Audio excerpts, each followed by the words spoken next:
Ayan guys, hello love again ni Ethan and Joy. Ayan guys, umpisa na sila ng pagpapromote ng kanilang movie. Ayan si Alden, hindi mo walang touchy-touchy siya. Oh. Pwede naman pala yung ganon.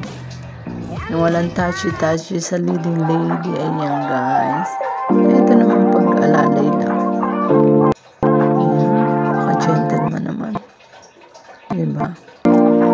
Hindi nagtitake advantage. Kahit walang BF na si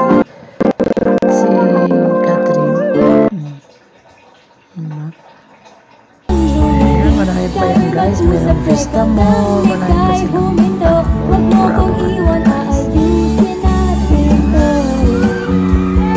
tapos nag-welcome siya sa Chefs. Hero, congrats, Catherine and Alden.